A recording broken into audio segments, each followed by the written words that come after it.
Om Vakratunda Mahakaya Suryakoti Samaprabha Nirvignam Kuru Me Deva Sarvakaryeshu Sarvada. Om Shri Mahaganapataye Namaha. Om Shri Gurubhyo Namaha.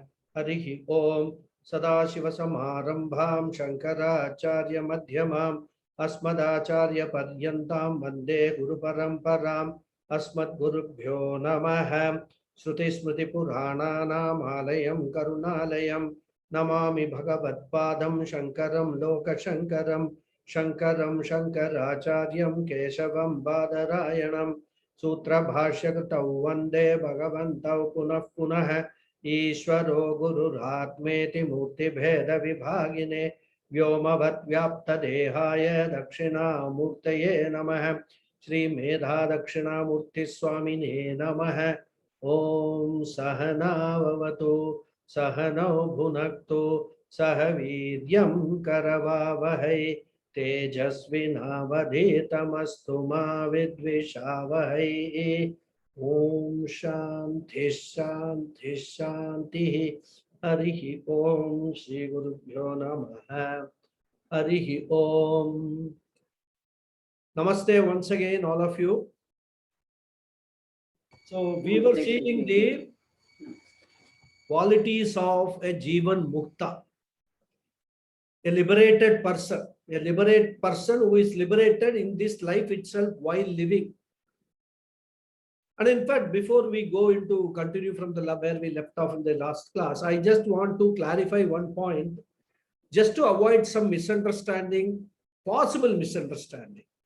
In the last class, I told that a jnani does not have any emotions. Okay. Now that I wanted to clarify what did I mean by that. What I wanted to say was a jnani does not suffer from any emotional hang-ups which a ajnani has got. It is not that the jnani is totally bereft of emotions. The two emotions which are very predominant in the jnani, which he lives with it, is love and compassion. Well, love and compassion are also emotions rather. And jnani has got only these two emotions, nothing else. He doesn't have emotions like, as I told you, anger, jealousy, and all that kind of thing. But we must not think that a jnani is a totally, emotionless person and all that. A jnani, when he sees somebody suffering, out of compassion, may feel very, very strongly sorry for that person. In fact, because of his Atma Bhava, because jnani sees Atma in everything, in everybody. So a suffering of any other human being also, or even any other being, living being, jnani feels that suffering as if he himself is suffering. So he has this compassion towards everybody. Even the tears may come out of a jnani's eyes, nothing wrong in that. But they will be tears of compassion, not tears of sorrow, not tears of sadness. Similarly, love for all beings. This compassion comes out of love only, rather. So both are, the two sides of the same coin. On one side, the love, another side, compassion.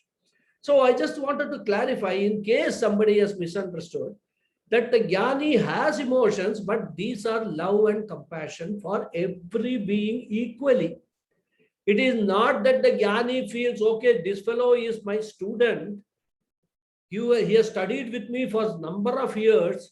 He is closer to me as compared to other people. So if this fellow is suffering, jnani will have more compassion for him. And for others, he will have less compassion. That is not the case. Jnani's approach to everybody will be equal because Sarvatma Bhava, he knows that everybody is the same, Atma is there. So this one point I wanted to clarify before we proceed. And in the last class, towards the end, we saw about moksha.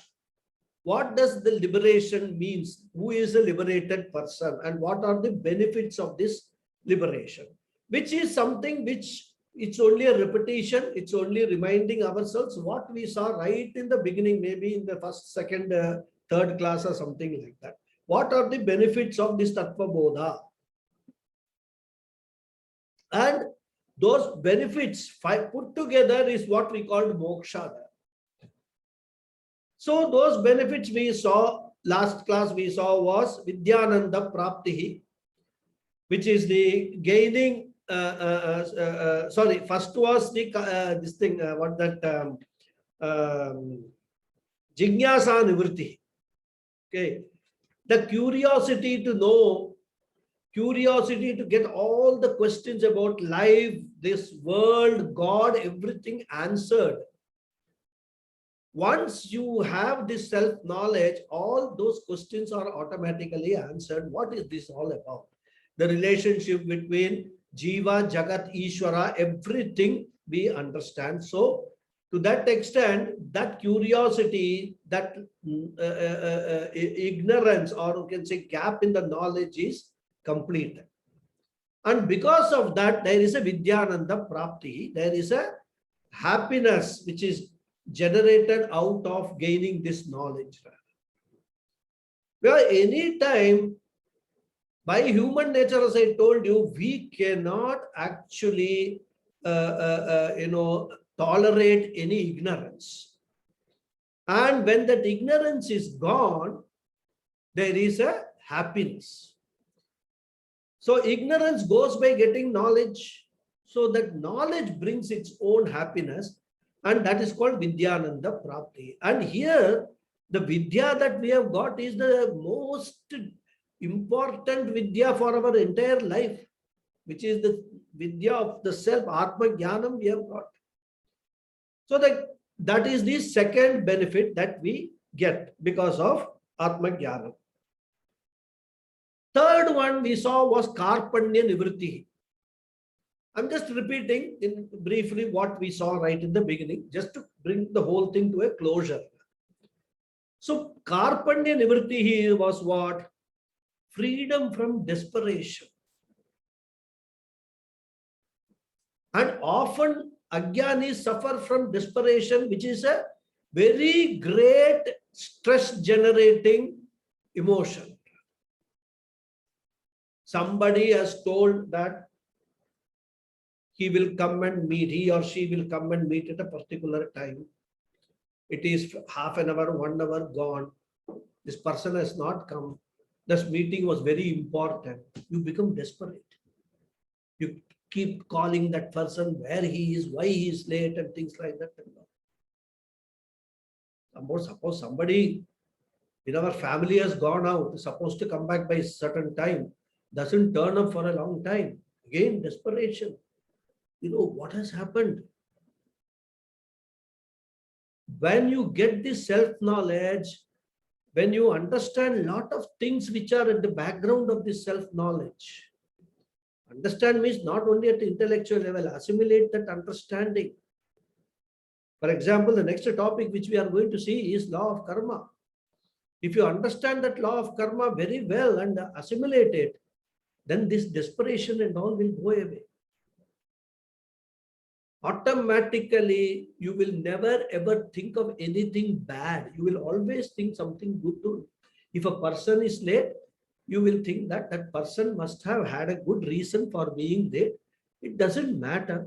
If it does not happen today, let it happen tomorrow. Whenever he comes, we will do the thing. So this Karpanya Nivritti, this desperation, that goes away once you get this self-knowledge, once you have studied the Shastras, right?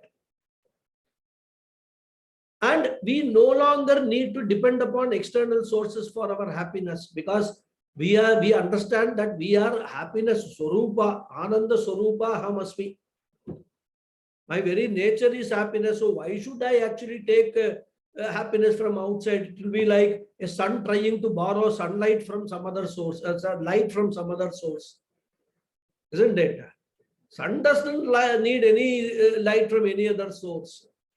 So similarly, when we understand that happiness is what I am, then I don't need any momentary happiness or this happiness which I wrongly think that it is coming out of the object, material objects rather, or relationships, right? So whenever we get those happiness, that is a bonus. External happiness is a bonus. We don't depend on it, but it comes, we take it. Okay, fine, very good. I'm happy like that. Okay. So this internal happiness, this Swarupa happiness, that acts like a standby generator. When the external happiness stop coming to us, we can generate that happiness ourselves and always be happy. So that is another benefit, because moksha is what? It is permanent happiness only, limitless, continuous happiness only, without any break, right? So because of that, what happens also, once you understand, you develop a lot of vairagya. You no longer depend upon external objects for giving you happiness. So this vairagya also gets developed rather because of this, atmajnana. Then the fourth one we saw was aghata nivrittihi, freedom from any shock or trauma. This self-knowledge is a very great shock absorber, as I told you. It gives us an emotional cushion rather to absorb any emotional upheaval that may happen in our life.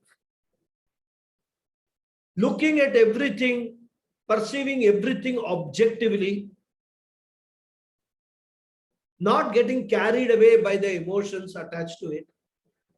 Well, these are emotions, as I told you, is the biggest problem. Because of emotions only, we have all the sufferings. The moment you remove these emotions from the equation, what will be left with? Only happiness. How to remove? By developing more and more objectivity. Somebody close in the family has passed away. And objectively looking at it, we have always been aware that whoever is born has to go away one day.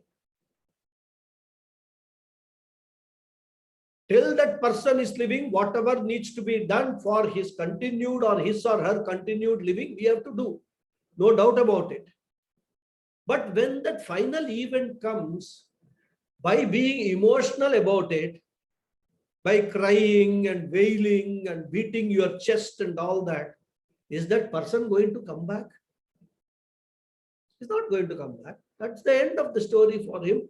Karmas have finished. Now that person has to go and take another body to continue his karma journey rather. So when you have this self-knowledge, you will certainly get this protection, this shock absorber from all these emotional upheavals.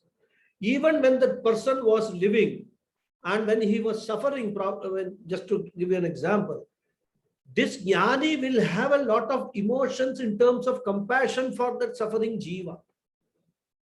In fact, the jnani may even pray to God that please end his suffering, either by curing or by taking him away, taking him or her away. So this kind of an objective approach to everything in our life and overcoming this emotional trap is what this self-knowledge gives us. Okay. And we will learn to consider all the shocks and disturbances in our life as something which is unavoidable. There are choiceless situations in our life. We can't do anything about it. We just have to accept it and move on with our life. That is what this self-knowledge gives us. Okay. So it gives us freedom from shock and trauma. Then the fourth one is dakshata, the fifth one is dakshata praptihi, gaining efficiency. And then initially I've given you examples of, the child going to examination and getting emotionally upset about a question and all that. We don't need to go through that, but just to remind ourselves, it increases the self-knowledge because of the objective approach and also because of the removal of the desperation from our life. It automatically increases our efficiency. We are relaxed and calm always, and a relaxed mind is an efficient mind. It can apply itself totally to the work in hand, whatever is being done. Thinking is very, very objective, focused, concentrated thinking. Mind is not getting disturbed by anything else. So this is the fifth benefit we saw. So all these benefits put together is what is moksha is about. So whenever we talk of moksha, these benefits should come into your mind. A Jivan Mukta enjoys all these five benefits. Jignasa Nivrittihi, Vidyananda Praptihi, Karpanya Nivrittihi, then Aghata Nivrittihi and Dakshata Praptihi. Five benefits a Jnani or a Jivan Mukta gets. This is the benefit, main benefit of this fivefold moksha benefit, fivefold benefits of this, what is called moksha. Liberation, freedom from all your emotional hang-ups and emotional baggages, right? And such a person is called a Jivan Mukta. Okay. So a Jnani acquires these benefits of or Aikya Jnana Phalam, that's a topic we are seeing, while living itself.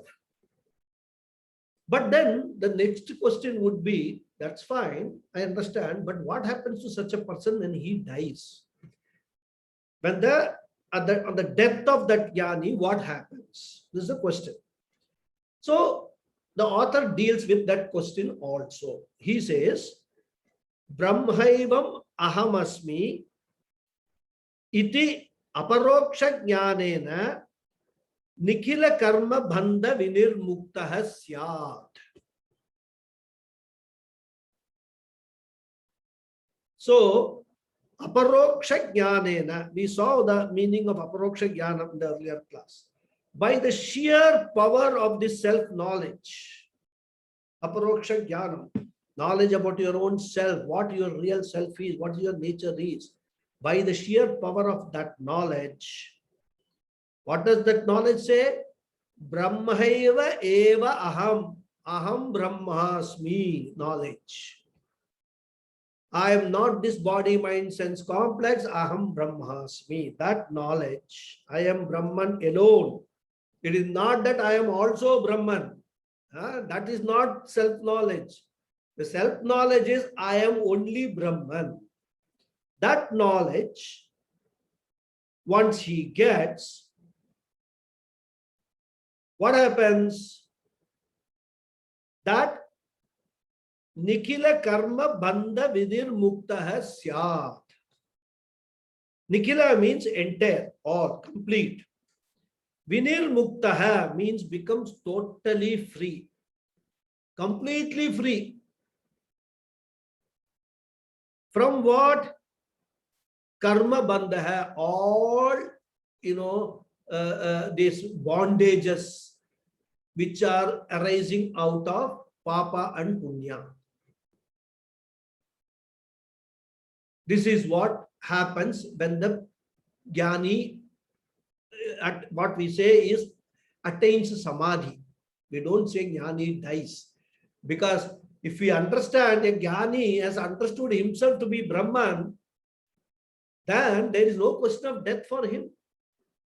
It's only death for the body and death for this mind, sense complex, all this. Death for the Stula, Sukshma and Karana Sharira are there, not for a Jnani who is a Brahma Swarupa. Right?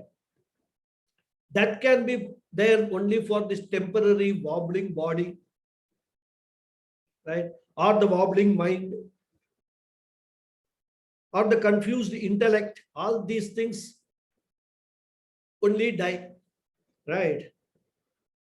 For the limitless consciousness, the Satchidananda Swarupa, there is no death at all. So he is free from all the shackles of his karma. And karma here in this context, we must understand as referring to punya papa. Because the word karma in Sanskrit language has got several meanings. We have seen earlier one meaning of karma, action, right? Karmendriyahi, the organs of action, we saw the word karma. Here, karma we have to understand as punya papam, the result of punya papam, and also result of punya papam, karma phala, which we, if you want to be specific, we can say karma phala, right? So, from this, the author is actually indirectly pointing out that for a ajnani, when he dies, there is no freedom from this punya papa. Because he specifically says for jnani only this happens, ajnani it doesn't happen. So a person who has not acquired this self-knowledge in this janma, that person when he dies, there is no relief from this karma bandha, this bondage of karma. So that person will have rebirth, right?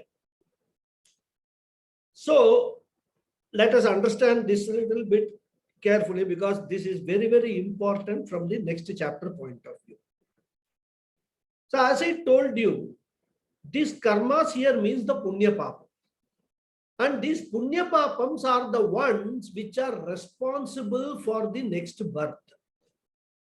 They are the causes, inbuilt cause for the next birth. And since the jnani's karmas get completely wiped out, and when he dies or when he attains samadhi, there is no rebirth for a jnani. Whereas for an ajnani, because the karmas are still continuing to exist, and these karmas, punya papas, a huge bundle. You can't even imagine how huge, because this has been collected over crores and crores of births. From one cycle of creation to another cycle of creation. As I told you earlier, the Sukshma Sharira, the Stula Sharira it dies now. Sukshma Sharira also at the time of Pralaya, it finishes off. But Karana Sharira continues even during Pralaya of every Jiva. And it is these karmas are all stored with the Karana Sharira. And that Karana Sharira is what is the cause for the Jiva's next birth based upon what karmas are stored. So it is not that the crores of births we have taken in this cycle of birth. We don't know how many cycle of births we have been born again and again and again. How many times we have got, we have had this human birth, and how many in those human births, how many good things, bad things we have done and collected all these punya papas.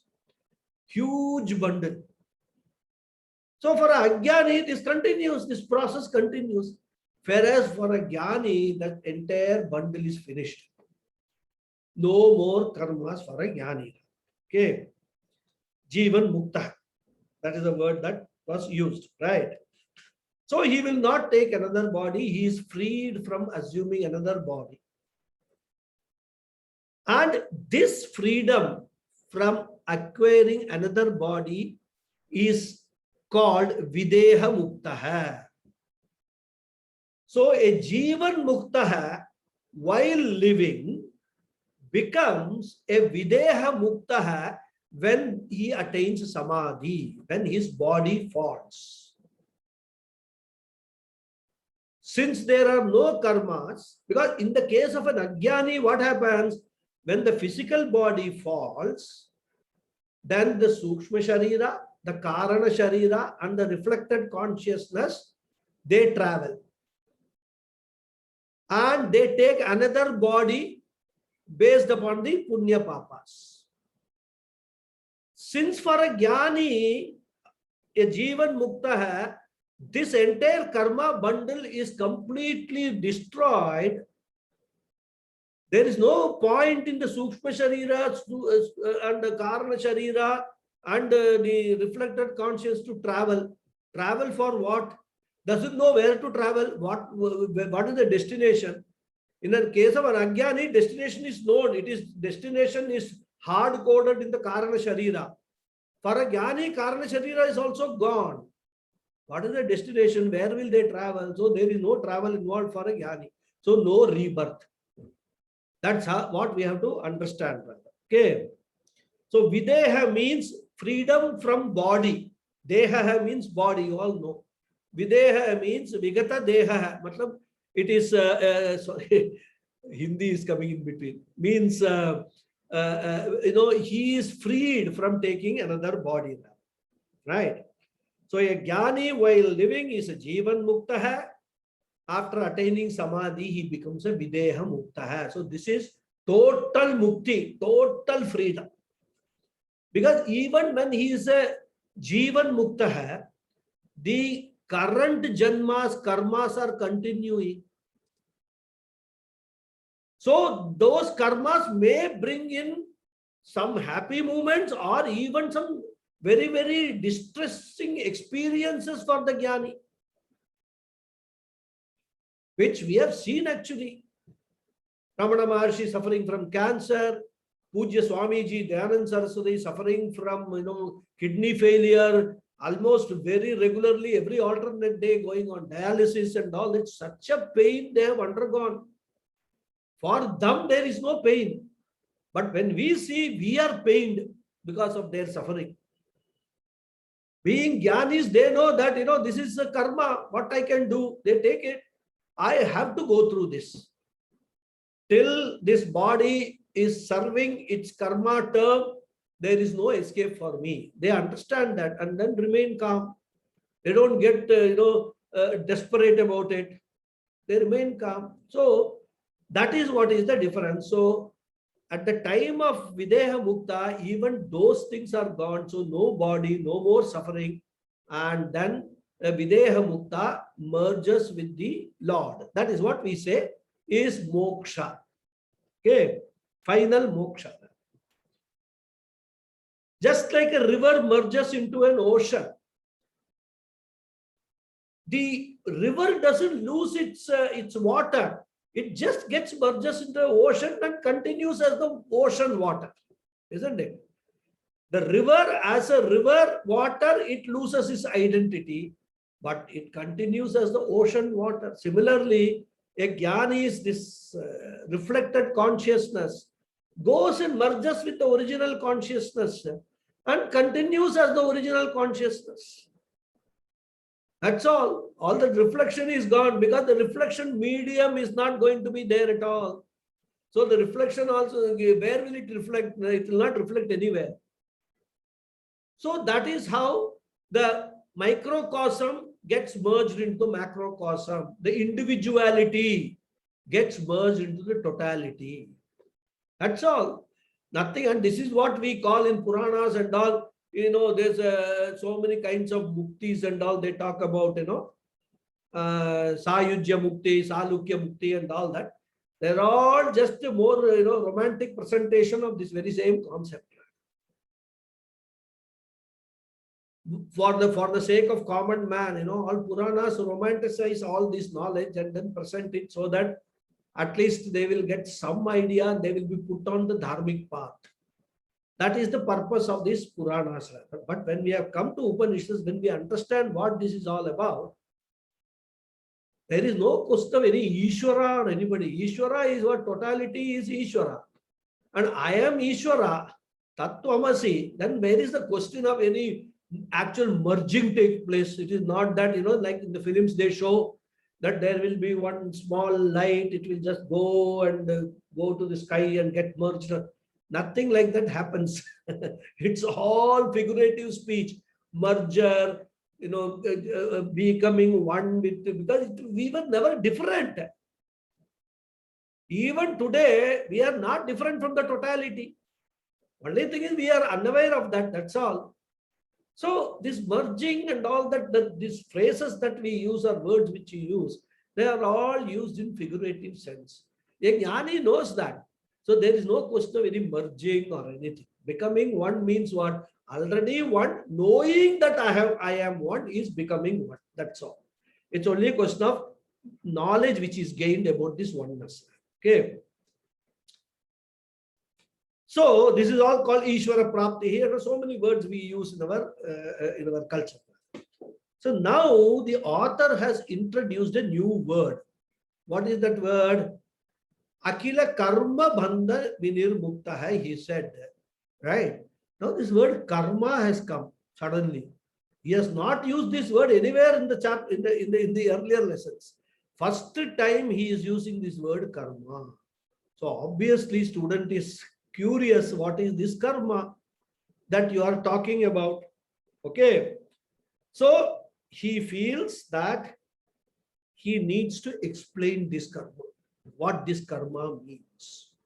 Because this karma, this law of karma is very central to our entire culture. And it is unique to our entire culture. You will not find in any other religion, in any other culture, a concept like this law of karma. Even though today, many people who are actually following other cultures have started understanding a little bit about this law of karma and all that. And because of that, many of them are also being attracted to Hinduism. So this law of karma, we have to understand in all its aspects, because this law of karma is very, very relevant even for our day-to-day activities. Everyday activities, this law of karma comes in at every step. So we need to understand what this law of karma is, how to handle this law of karma. Most importantly, once we understand how this law operates, then you can manage this law, isn't it? So let us see what this law of karma is about. Probably another 2-3 classes we will take for this law of karma. It's a very, very involved topic, very detailed topic it is. Author has dealt with it, and there's a lot to share with it. And from Swami Paramarthananda's talks, he has dealt with this subject in a very, very profound manner. So we will see what all ideas we can get, what all messages we can get from this topic of law of karma. Okay. So first of all, let us understand what does this law of karma say. This law of karma says that every action that we do, it gives 2 types of results. Every action that we do in our life, it gives 2 types of results. One result is something which you can see, which you can experience, which you can actually see the result right now, probably, when the action is being done or immediately after the action is done. There is another result which is unseen, which also this action gives. And that unseen action is called adrishtam. Adrishta phalam. Drishta phalam means what is seen, what is experienced, the result of an action. Adrishta phalam means those results of the action which we cannot see, which we cannot experience now. Now there are many examples that we can look at it to understand this better. First of all, we know that behind every action of ours, there is a visible motive and an invisible motive. Isn't it? And the visible motive results in visible result, and invisible motive results in invisible results. So this is the first equation you must understand, that whenever we do any action, in fact, you can think about it. Whenever I do any action, there is one part of it which is physically we do the action, and there is a motive behind that action also, which is there in our mind. That nobody can see what is the motive behind the action. Only we know. Isn't it?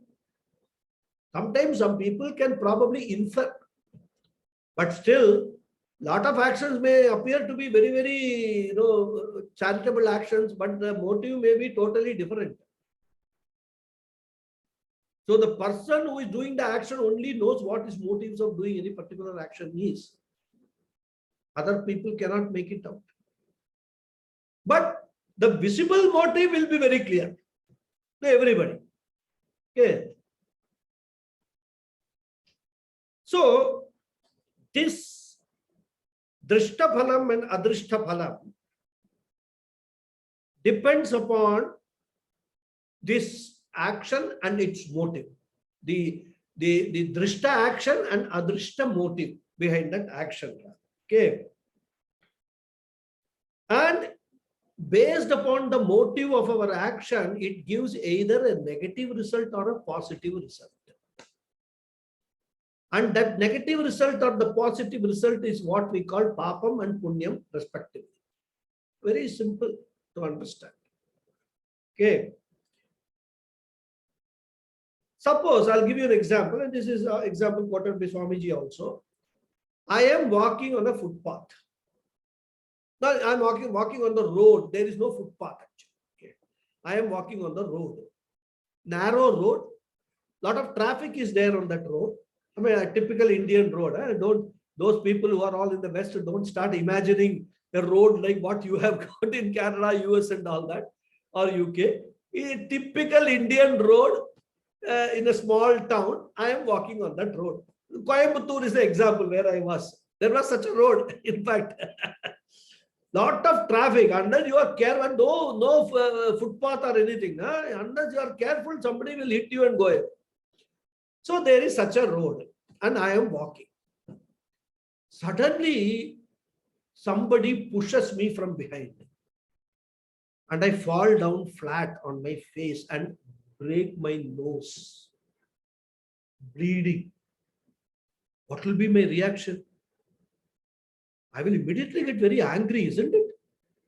I am a Agyani, I am not a Jnani. So I will become angry, I will get up and immediately turn around to see who the hell has pushed me with such force that I fell down and broke my nose. Then I see a person and he tells me, sir, I'm very sorry. I had to push you because I saw a bus coming from behind. It was coming at such a speed that if he had come without any alertness, the way you were walking, the bus would have hit you and you would have died. So in order to save you, I pushed you to the side so that the bus would have gone. And when that fellow says that, this person realizes, I realize that actually the bus has sped past me. And I imagine, oh my God, if I had been 1 foot this side, this bus would have hit me. Right? So what happens? Action is the same. That fellow has pushed me. That fellow, I am hurt because of that. All that is there. He is a violent fellow. He is not practicing ahimsa paramo dharma. He has practiced himsa on me. But what was his intention? His intention was not to hurt me, but to save my life. So, when you take this example, whether that person's action will give rise to an invisible punya or papam, it will give rise to an invisible punya for that person. Because his motive was different. It was not to hurt me, but it was to save me. And which is a pious deed, which is a noble deed to save a life. So even though the action may appear to be very, very adharmic action, because of which there has been some distress caused, the visible result is I broke my nose, which is bleeding for me. Another visible result is that because of the action, my life is saved. For him, the visible result is that he had to push me and enter, get into an adharmic action of, committing a violent act. But the adrishta phalam will be a punya because he has done it with a very good, noble intention of saving my life. This is one example. I mean, we can quote so many examples like this in our life. So this papam and punyam are directly a result of the motive with which we do any action. I can give you another example. Suppose I decide that I will actually sponsor a annadana. 1,000 people I am going to feed on any given day, maybe my birthday or something like that.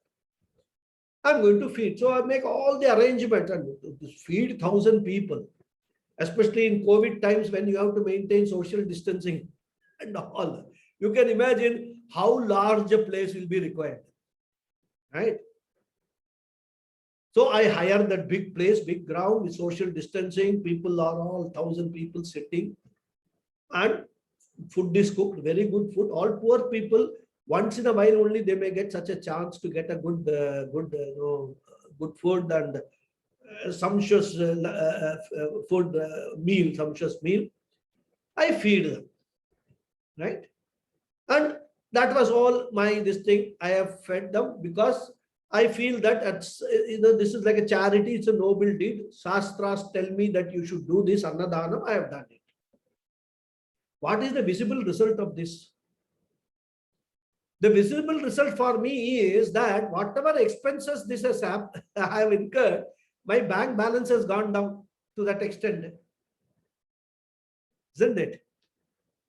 That is one visible result for me. The invisible result is my motive was very good. It was shastric, dharmic motive. So I will get punya out of it. These people also may bless me. So that will be an additional visible result for me. Good visible result. For them, the visible result is that their stomach is full.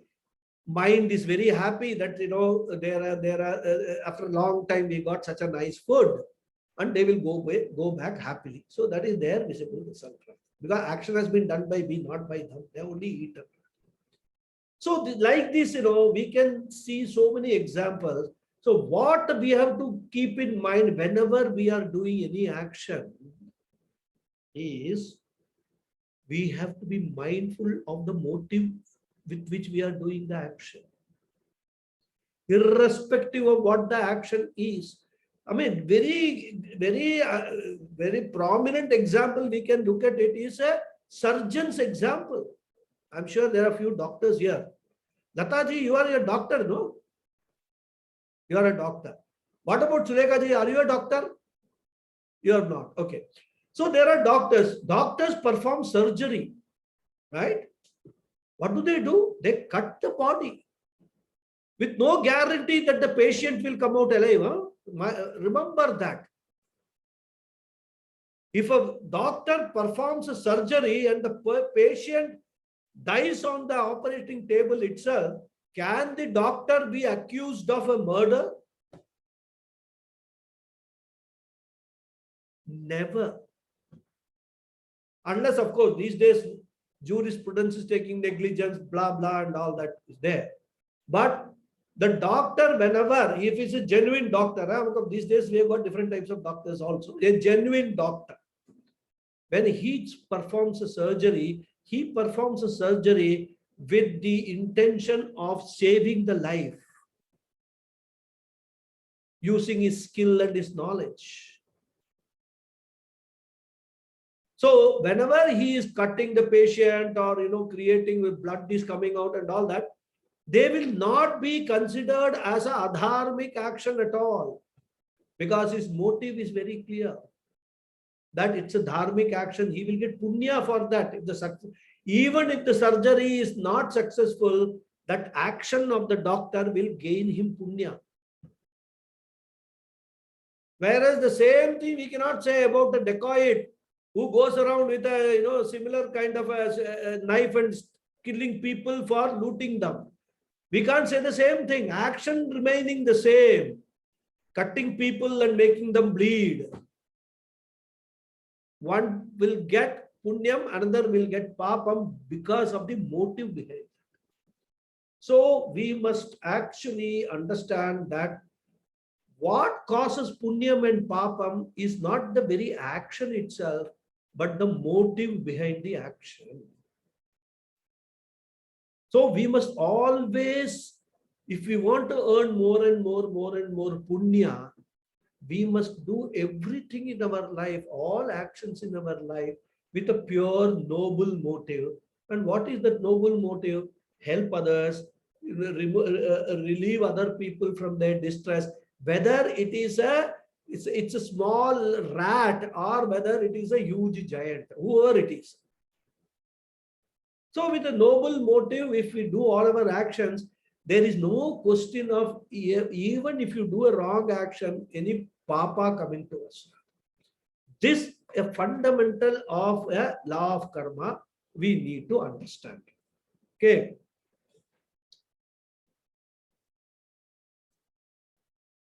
So what happens is, all this adrishta phalam, these punya papas keep getting accumulated in our account. As I told you, the place of accumulation is the karana sharira. Excuse me.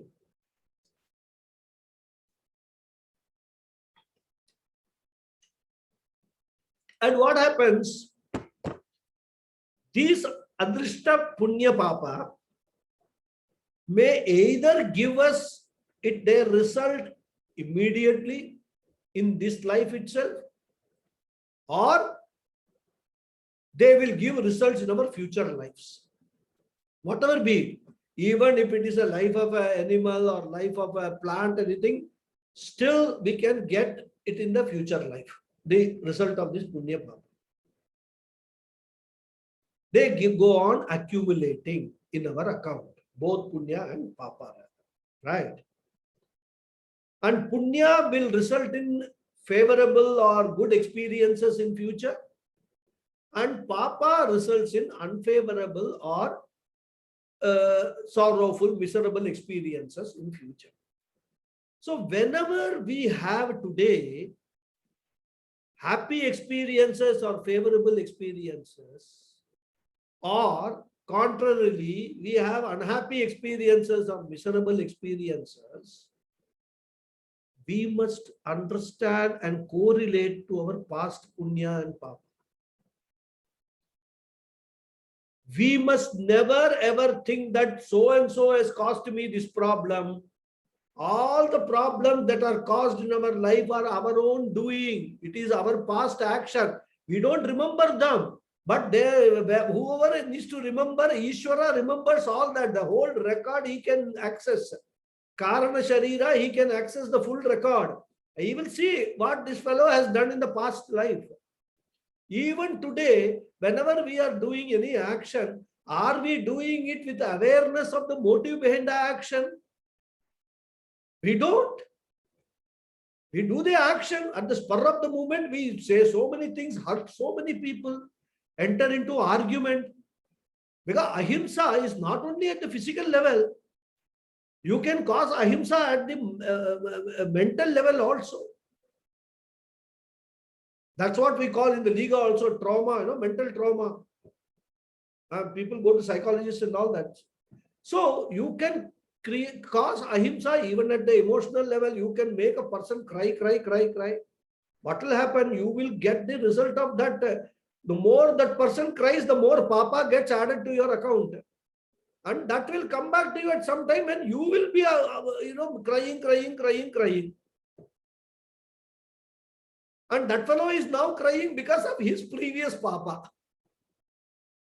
Isn't it? So like this law of karma, this cycle keeps on going on and on and on. And when we look at it, what is the best solution to escape this? Self-knowledge.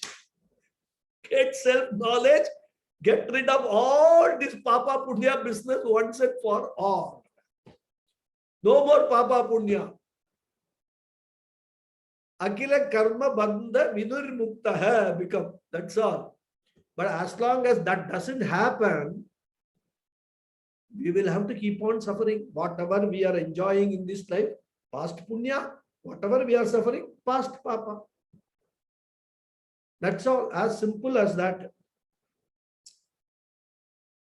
So, to put it in Sanskrit, adrishta punyam sukham dadati, adrishta papam dukkham dadati.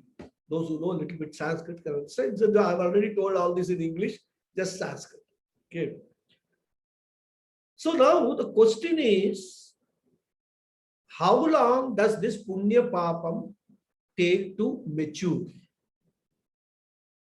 I just said some punya papa can mature immediately in this life, some will be postponed. What determines that?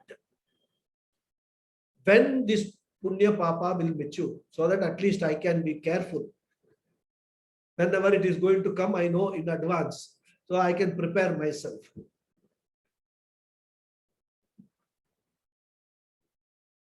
The scriptures point out that this period of maturity is not uniform. It will depend upon the nature of the punya papa, number one. Secondly, it will also depend upon the kind of body in which some punya papas can mature. Some punya papas can mature only in certain types of yonis. That is, whether it is a plant yoni or a dog yoni, animal yoni, ant yoni.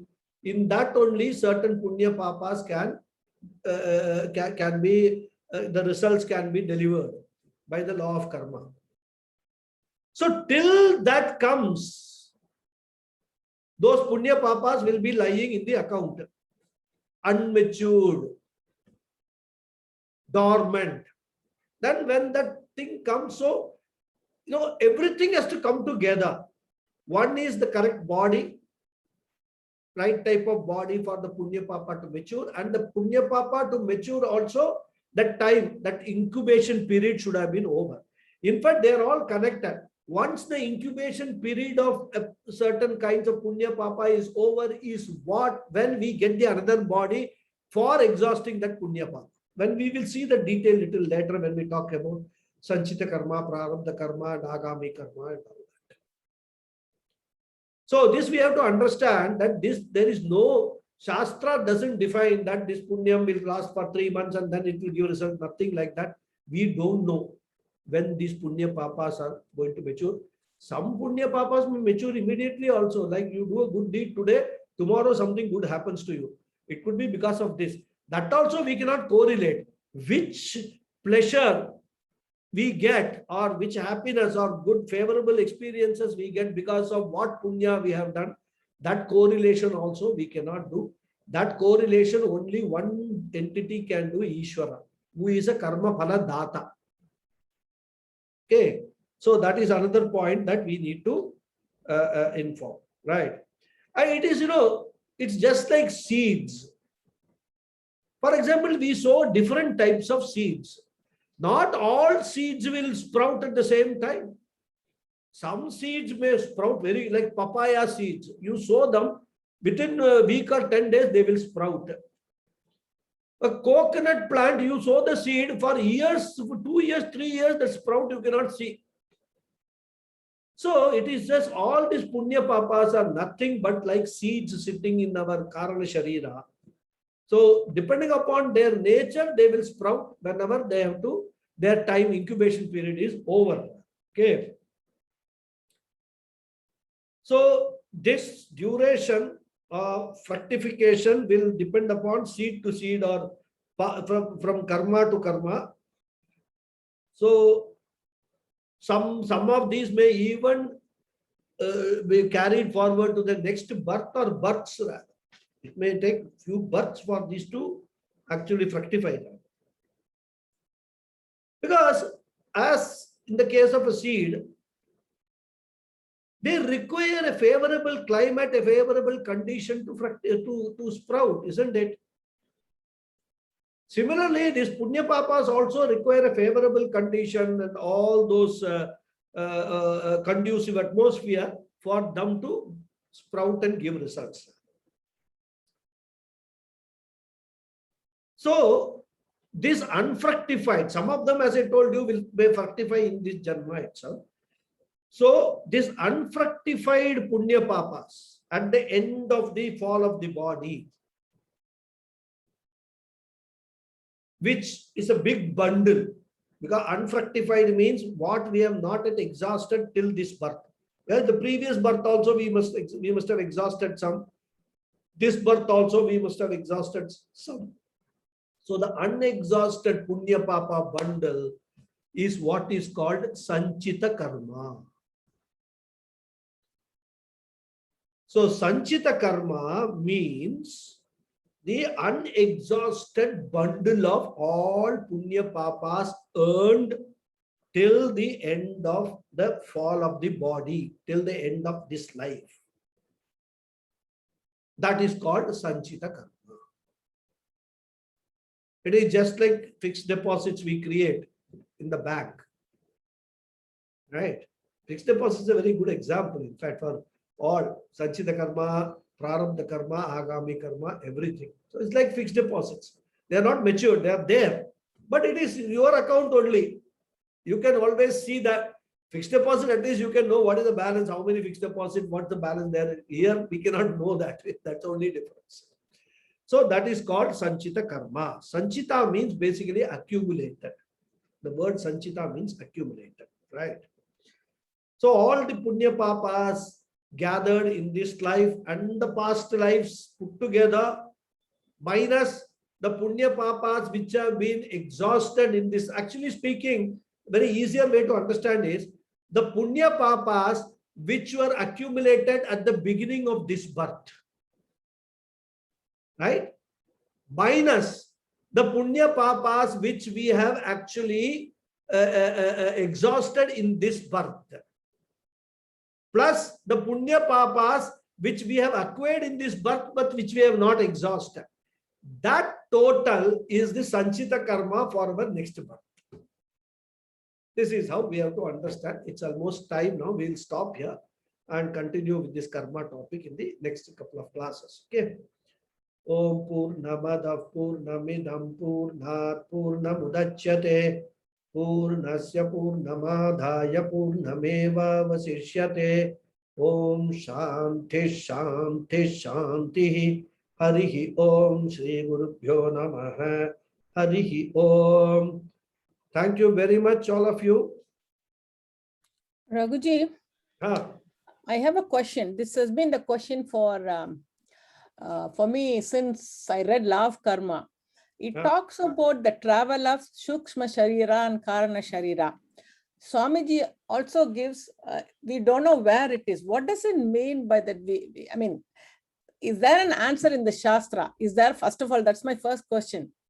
Where does it travel to? I mean, Sula Sharira is in the place of the Jiva, like the bird.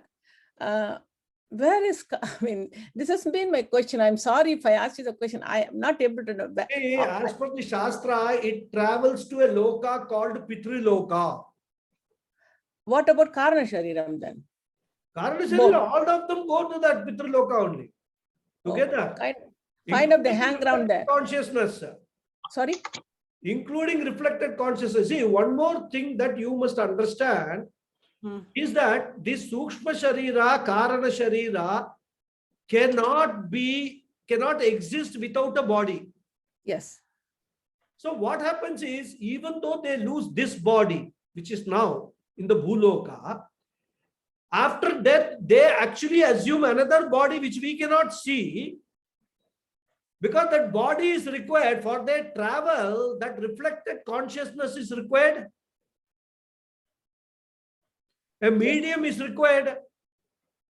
So the Sukshma Sharira and Karana Sharira acquire another body, suitable body for that situation. And then in that body, with the help of the reflected consciousness, that travels to Pitruloka. I see. And in the Pitruloka, they will be sitting, waiting. See, when we do the Shraddham and all that, Mm. That's all connected to that.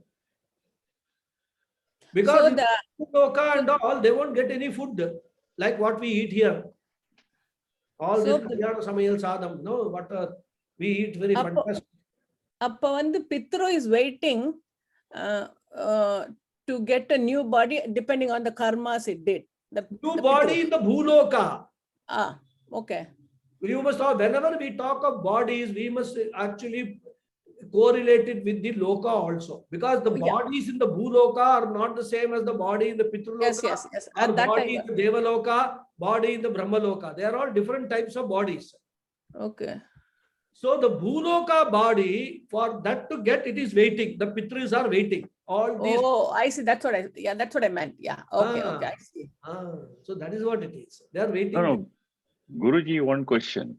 Yeah. If see, at the time of death, we also say you're going to assume into another body, then how can you be waiting indefinitely in the Pitraloka? No, another body, not immediately. Then it is going to take a long time, is it? It could take any time, any long time. Depends. See, what is the condition for taking another body? The set of karmas of that jiva should mature.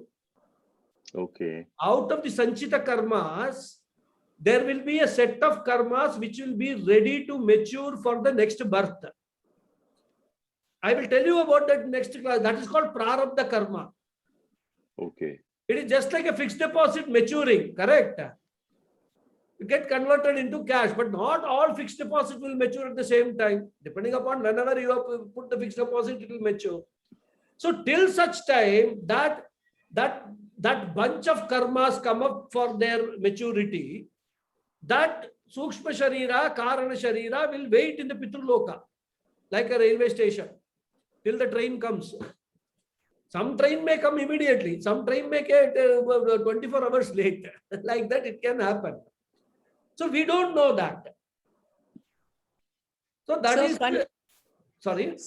So continue the question. So the rebirth could be in either Devaloka or Brahmaloka or Bhuloka, right? Do I understand? Any loka. Okay, that's what. Yes. If somebody has got lot of punyams, huge sanchitam, and they are all maturing, immediately you can be, actually, all these devas we talk about, Indra Devata, Agni Devata, Vayu Devata, what are these things? They are jivas only. Jivas. Superior jivas. Superior jivas. Why superior? More punya they have earned. Yeah, that's what I meant by, yeah. So, okay. I see. They are jivas only, and we can get promotion. How about the Jnanis? Jnanis permanently reside in Devaloka. It is Jnani, no karma. Okay. Jnanis they have no rebirths at all. Of the death of the Jnani, the whole account is closed. Okay. Control Alt delete it, thus finished. All karmas gone. Sanchita, prarabdha, everything gone. No more karmas left, so no travel happens. Does it mean they have to wait for the pralaya to again take a rebirth? No, there is no rebirth at all. That's the end of the story for a Jnani Jiva. Lucky people. Okay. Lucky, no. That is what the Shastra is telling you, that you have got this human birth, my dear. Use this opportunity to get this self-knowledge and become mukta. What is the purpose of all these things? It's not entertainment. There is a big, strong message. Otherwise, you will continue. Your suffering is because of this punya papa only. Okay. Get rid of this punya papa. There is no way, no other way to get rid of punya papa other than acquiring this self-knowledge and becoming a first jivan mukta and then a videha mukta. No other formula is there. So one should pursue that. If one understands this, appreciates this Shastra's prescription, then one will do everything to attain Jivan Mukta in this life itself, become a Jivan Mukta in this life itself. That is what the whole purpose of this Vedanta is. But the tragedy is, out of a million, maybe one person may understand this and pursue it. That's all. Very good, very interesting. Thank you, Guruji. Thank you very much.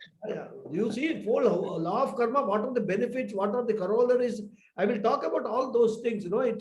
It's a most practical knowledge we can get for our day-to-day living, this law of karma. and which we should always get. So that is what it is. Okay, any other question? Thank you. Thank you. Yes, Thank Surekha ji, you, raise your Guruji. hand. Thank you, Guruji. Very interesting class. I have two questions. One is around the fivefold benefits. You mentioned the fivefold benefits, and could you clarify? Because to me, it seems to be the removal of emotional attachments, but not necessarily about the increase of the intellect. And to order to understand and absorb this knowledge, can one still be a Jivan Mukta and still be able to have an increased intellect rather than the removal of emotional attachments? Yeah. If I understand your your question correctly, what you want to know is that a Jivan Mukta will not have emotional attachment. Is that your question? No, my question is the fivefold benefits. They seem to be, when you mentioned them, maybe I'm misunderstanding, but they seem to be related to, this freedom from desperation, the removal of ignorance, the freedom from shock and trauma or emotional cushioning. But as a Jivan Mukta, isn't the focus much more on the knowledge and the increase of one's intellect? Does this happen naturally? I get your question. See, this knowledge what will bring these 5 benefits. And because of the 5 benefits, a person will become Mukta. And that person is called a Jivan Mukta.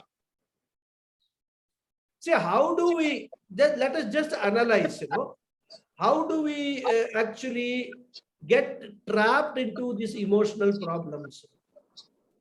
If you analyze, and if you take an example, for example, to understand it, suppose, leave aside this Jignasa, Nivritti and Vidyananda Prapti, that's very straight away, right? This desperation, example, let us say, free from desperation. How a Jivan Mukta, after gaining this knowledge, he gets freed from desperation, right? Now, desperation is caused mainly by a certain degree of expectation, and in fact, you can even add a mamakara to it. Whenever we feel that it is mine, it is mine, it is mine, and when we have a fear of losing it, we have a desperation. The moment you understand that there is nothing which is mine in this world, you will never not have a fear of losing it. In fact, I was reading somewhere a very nice example. Suppose in front of your house, there is a beautiful Mercedes car standing. And that car belongs to you. One fine day, you wake up, you find the car missing. Will you be desperate? It has been stolen. Your car, Mercedes car, a very expensive car standing outside your house, has been stolen. Naturally, your reaction will be desperation. Oh my God, you will rush to the police station and this, that, and all. How much, great difficulty. I saved so much money and bought this car. It has now been stolen. Right? One situation. Another situation, the same Mercedes car is standing in front of your house, but it is not your car. Gets stolen. What will happen? Will you have the same desperation like earlier? Events are the same. One car standing outside your house getting stolen. Same event. But earlier it belonged to you, thought it belonged to you. In the second case, you know it is not mine. You won't be desperate at all. So a jnani knows that I don't have anything with me. All these relatives are not my relatives.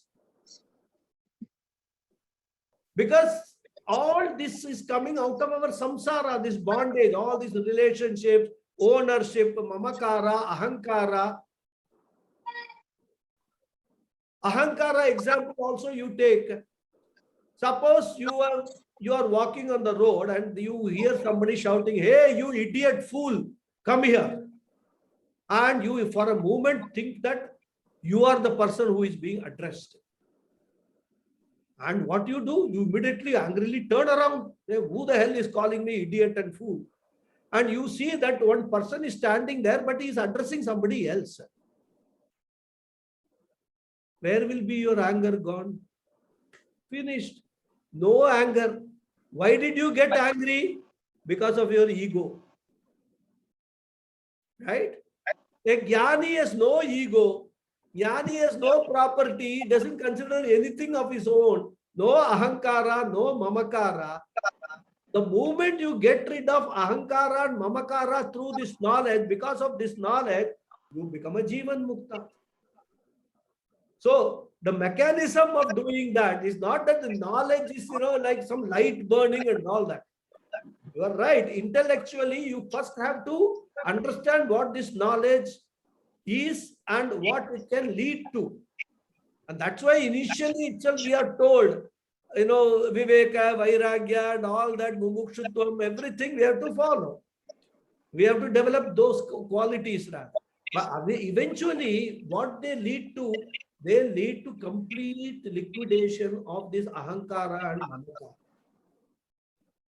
When I say Vasudhaiva Kutumbakam, I consider everybody as mine only. So if one person goes away or one person is suffering, it is not that I am going to personally take it, oh, I have been affected. No, I have compassion for that person who is suffering. But it is not that I will, worry about that. So this is what is moksha is all about. When we talk of moksha, it is completely emotional freedom we talk about. And if you see, it is emotions only lead us to all our problems in our life. A person can be very sick and he will be crying. Oh, this place is paining, that is paining and all. Suppose, and he is in the hospital. Suppose an old friend of his, whom he has not met for 30 years, right? He walks in and says in that old schoolmate tone, "Hey, what are you doing here? Yaar, come on." The moment this fellow sees that person, what will be his emotion? All his pain would be gone. He will forget all his pain. He will be totally happy. Oh my God, after 30 years. Then he'll say, "Hey, you what, yaar? You have totally not changed at all. You're just like that same person." But that fellow will say, "But you have changed. You have gone bald and all that. Some white hairs here and there and all." So they will get into a conversation like two close, thick friends, and all this fellow's pains, everything will be vanished for that moment. But the pain is not gone. Whatever he was experiencing earlier is still there, isn't it? Those knee pain or back pain or whatever is still there, but he doesn't emotionally relate to that. Because that pain emotion has been replaced by a joyful emotion of meeting a friend. So if you actually very objectively sit and analyze, all our problems in our life are caused by our emotional situation. Because we relate to certain situation emotionally, we feel the pain. Because we relate to certain situations happily, we feel happy about it. That's all. So if you are able to manage your emotional, area, and emotions can be managed by what? By intellect only. We have seen emotions, mind is the seat of emotions. Buddhi is the seat of intellect. So where the knowledge is sitting, it is sitting in the buddhi. So the moment this emotional opportunity or a situation comes, this knowledge from the buddhi should throw its light and say, "Come on, yaar, what suffering are you talking about?" Disassociate yourself with that. That is there. That is the dharma of this body-mind complex. It will have, but disassociate your intellect with that, your mind with that. So this is the process jnanis undergo. Even though they undergo pain, they undergo all those kind of things which we have. But, they disassociate themselves from these pain because of their control over their emotional situation. Ahankara, mamakara, they don't have. So that is what is a mukta, moksha is about. That is what is Jivan Mukta is all about. In fact, I don't know, I am told by some people, I don't know if it's true or not, Swami, Bhagavan Ramana Maharshi, he developed cancer. So they wanted to do a surgery on him. So he said, go ahead and do it. They said, no, we have to put, in anesthesia. He said, there's no need. You just cut whatever you want to cut. There's no problem. And they did the surgery and he didn't have any problem at all. He just cooperated very happily with the surgeon.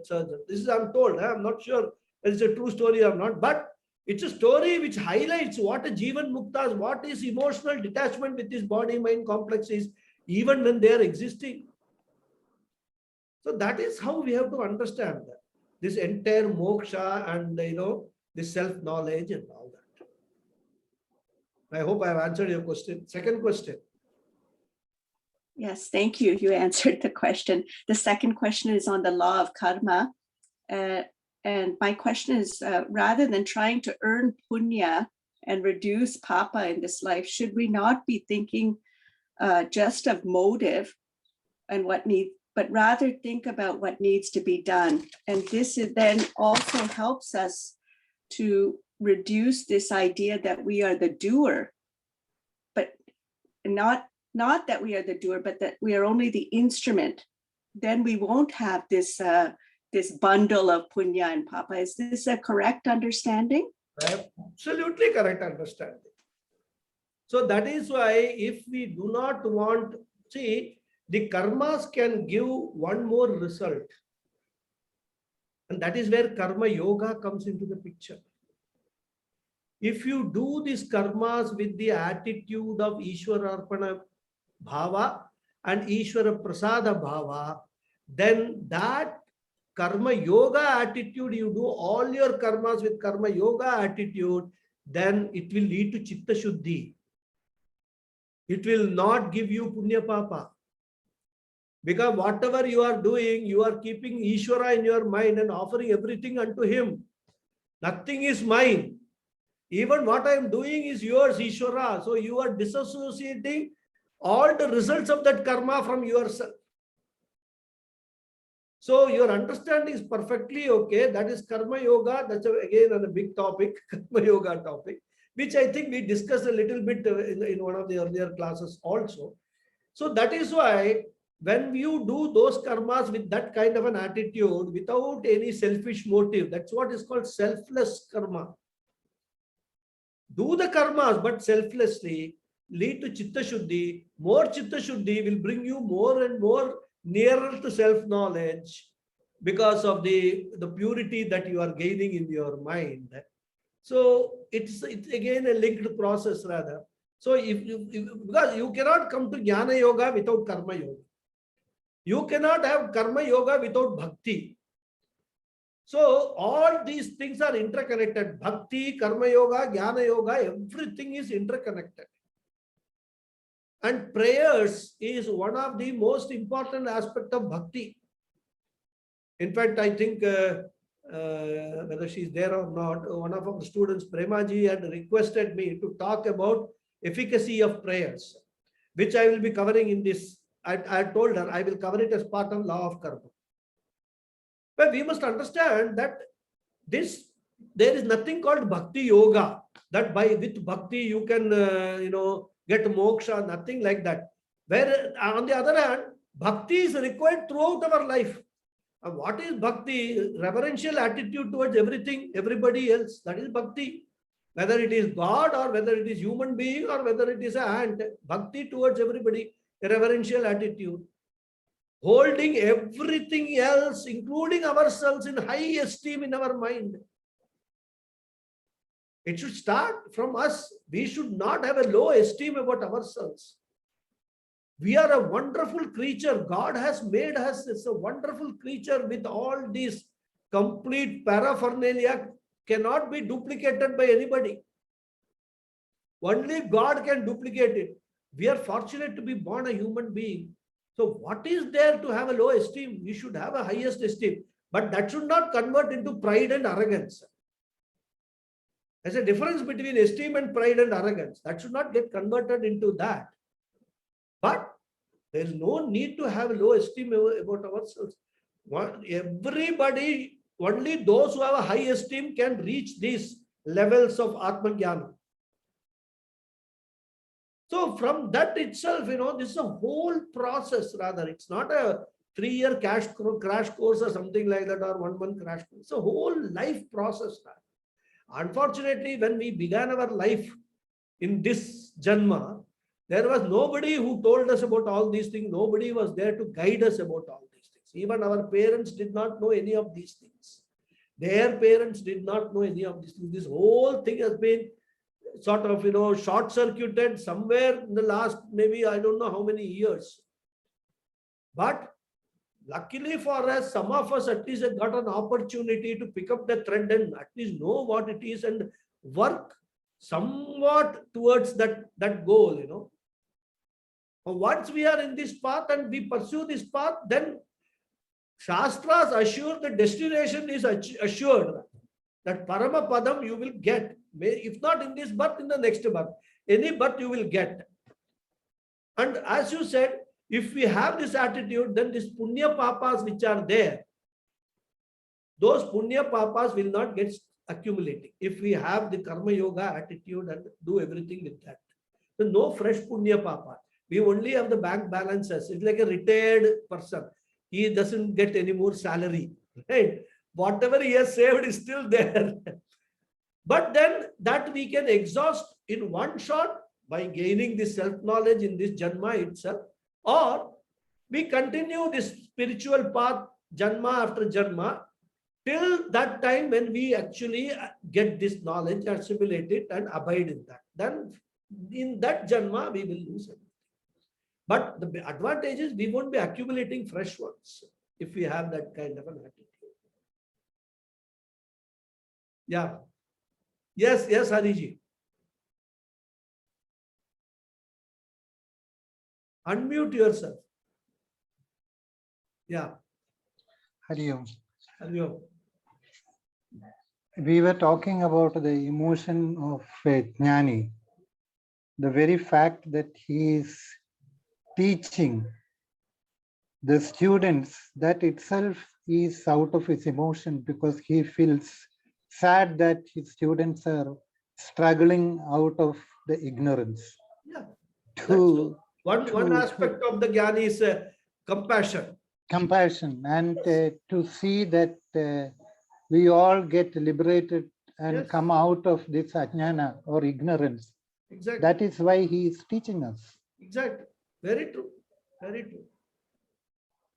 So the Jnani is this compassion can take so many forms and shapes, I mean, it need not necessarily be a physical compassion for somebody who is suffering. In fact, a Jnani sees all these Ajnanis suffering only rather than he wants to help them out rather. Yeah, but probably the feeling that he has got by seeing the ignorance of his students is probably more than what he was undergoing out of his own ignorance. Yes, that is true. Quite possible. Because the problem is all of us, when we undergo suffering, we don't realize we are undergoing suffering. Yeah. Suffering. That's a problem.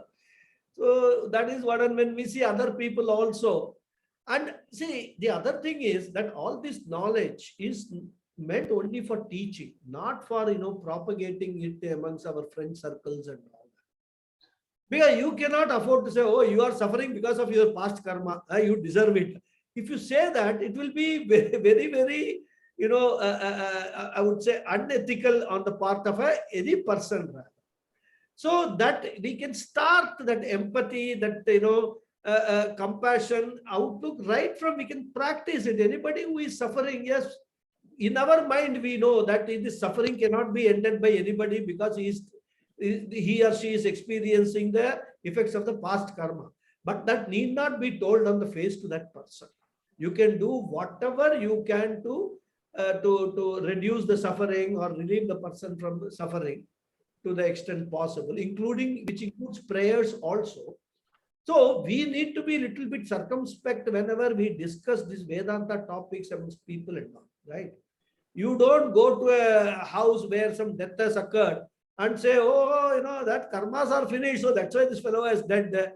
And all that. You don't start giving lectures. Sushma Sharira has traveled, and there are people wailing, crying, and all that. And then they are waiting for the body to be taken to the cremation ground, and you start giving lecture on Vedanta. It will be the most inappropriate place to do it, right? So we must be careful whenever this knowledge we are discussing. First of all, totally unprepared people, you should not talk about it at all. You must first see whether the other person has got some degree of viveka, vairagya, and all that. That qualification is very, very important. If you talk to unqualified people, you will be actually made, all your qualifications also can be taken away. They will convince you that what you are talking is all nonsense. So that is, one has to be very, very careful with that. Any more question?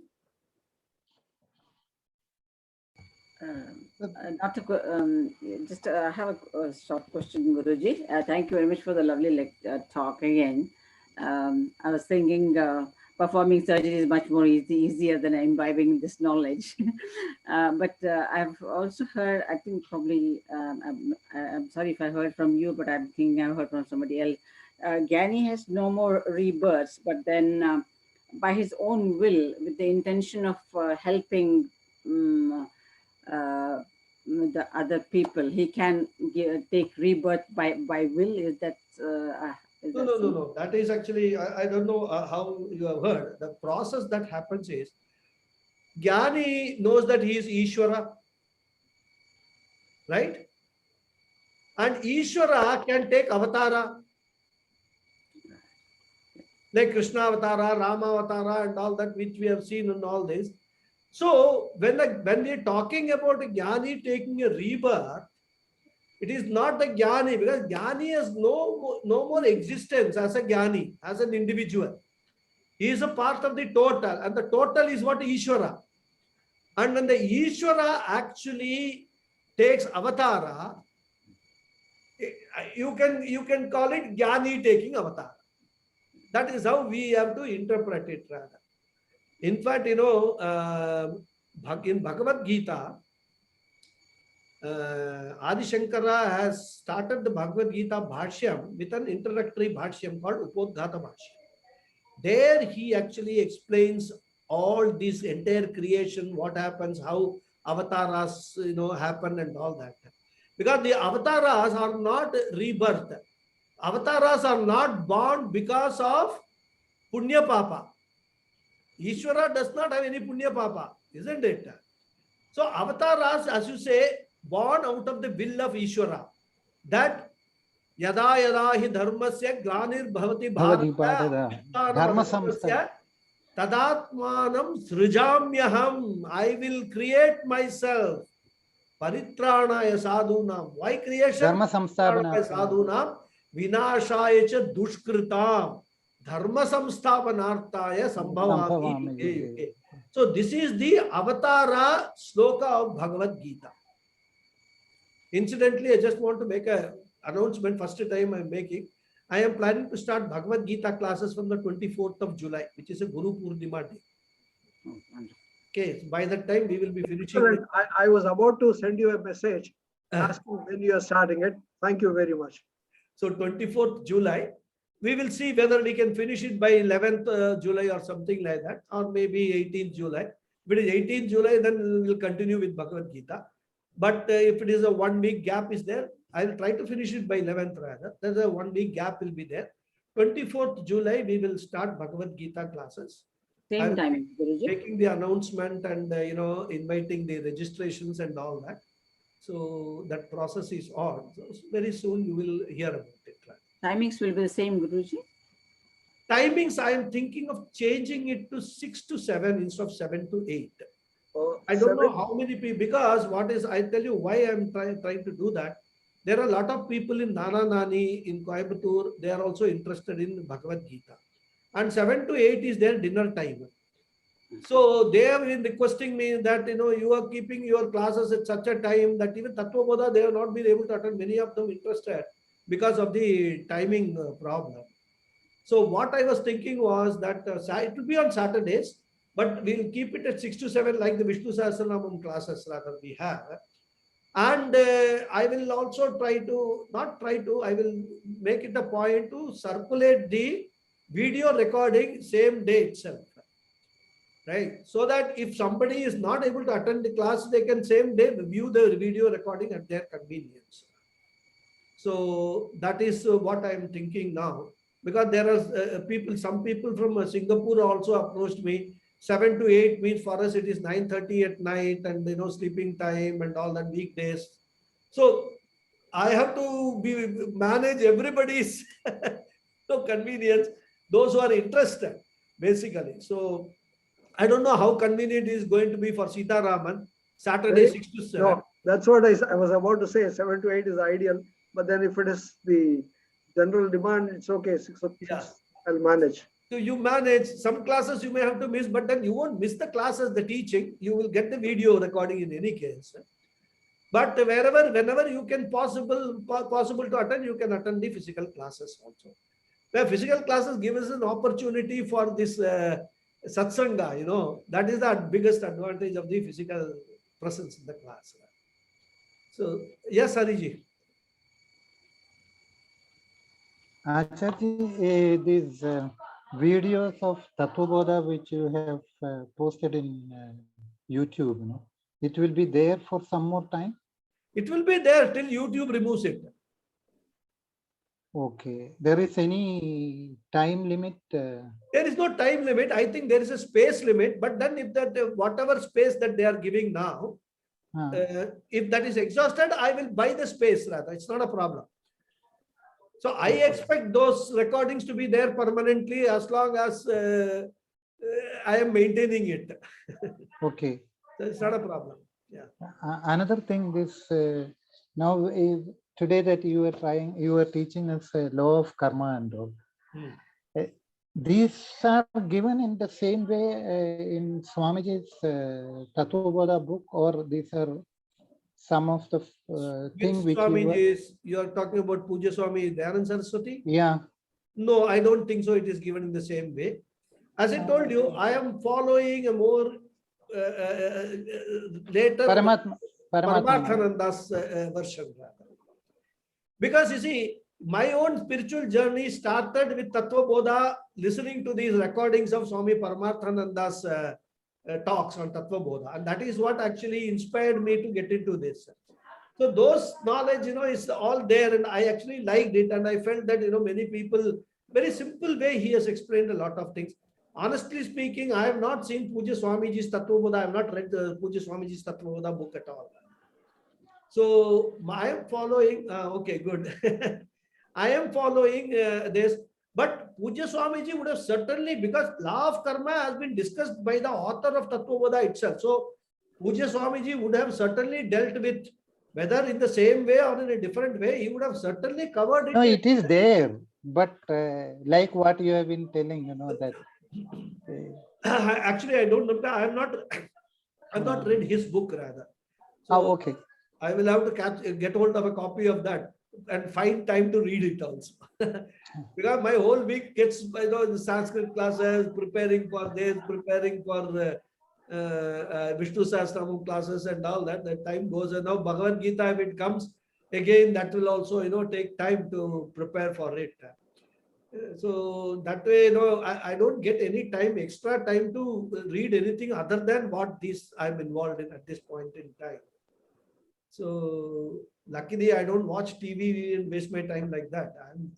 Whenever I don't anything else, I'm not sleeping, I'm not eating, I'm not taking my bath or anything, I'm doing this only.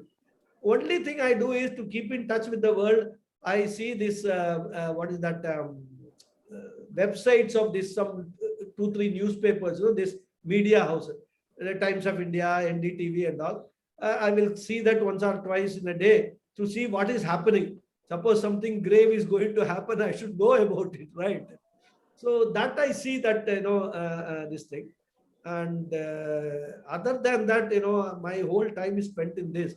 So I've been wanting to read so many. In fact, Swami Paramarthananda was taking online classes Viveka Chudamani. So I attended a lot of lectures, but after that I found it very difficult to actually continue with that. The timing was not suitable, and I made it a habit. Whatever I hear, I start writing, taking notes and all. That's what it takes more time rather. So all those things are there. Yeah, let us see. As long as the life is happily going, smoothly going, no problem. There is a book of Tattva Bodha by Okay. Swami Right. Paramatmananda. No, Paramarthananda ji has not written any books. In fact, some students, in fact, I had actually transcribed Swami Paramarthananda's lectures, right? Which is what I am basically following in teaching you. Oh, okay. That's exactly what I am following. Whatever notes that I have taken from the transcription and all, which I am telling. But I don't know whether anybody else has transcribed it also or not. But this is how it is. I mean, my teaching is, for example, Vishnu Sahasranamam, I am following Swami Dhyanand Saraswati's book on Vishnu Sahasranamam, but I am, wherever I feel the necessity, I embellish that explanation with what Swami Omkarananda has said about that particular topic. And sometimes I also get some small ideas to give some examples and add to that. So that is how I actually teach Vishnu Sahasranamam. Okay. So whatever knowledge comes to you, it is coming from the Guru Parampara. Nothing is from me. That much I can assure you. It's not my own knowledge. Guru Parampara, and Guru Parampara means what? From Adi Guru. From what is that? Dakshina Murti, it is coming down, this knowledge, and flowing through all these Gurus. That is what we are doing. Okay. Okay, Hari Om then. We'll see you next Saturday. Thank you. Hari Om. Thank you. Thank you.